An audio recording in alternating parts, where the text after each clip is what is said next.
Évidemment, je ne sais pas si tout le monde dit évidemment. David Antonelli. Yves Tréhard, je pense que, honnêtement, vous vous rendez pas compte dans la situation dans laquelle nous sommes. Même si vous l'avez dit au début de votre intervention, on ne peut pas vous rendre compte des conséquences d'une réaction en chaîne qu'il y aurait si on donnerait. Si demain on dit, ça y est, on va rompre nos liens avec Moscou, puis on va aider l'Ukraine. On va leur donner le dôme de fer, autre chose. Ça, vous ne pouvez pas imaginer les conséquences qu'il y aurait. Ça, c'est le premier point.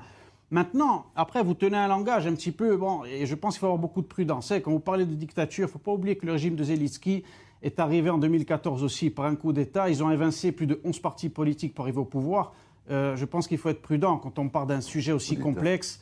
Vous savez, nous, demain, je vous dis honnêtement, moi, je défends certaines idées. Et si demain, par exemple, Israël venait à vouloir récupérer des terres ancestrales qui sont la Judée et la Samarie, eh bien, le monde entier aurait les mêmes accusations qu'ils ont aujourd'hui contre la Russie. Vous savez, le Donbass, le Lugansk, ce sont des terres et la Crimée qui ont toujours été russes. Il y a des populations russophones là-bas qui ont été massacrées depuis 2014. Et pour la Russie, c'est la légitime défense d'aller là-bas. Donc, vous savez, nous aussi, demain, on pourrait être complètement dans la même posture que les Russes et avoir le monde entier. C'est déjà le cas, d'ailleurs. C'est la raison pour laquelle je dis qu'il faut être très prudent et ne pas avoir systématiquement le langage un petit peu que la Maison-Blanche... Il y a un parallèle que vous faites entre les deux conflits. Tout à fait. Très rare, vous voulez réagir.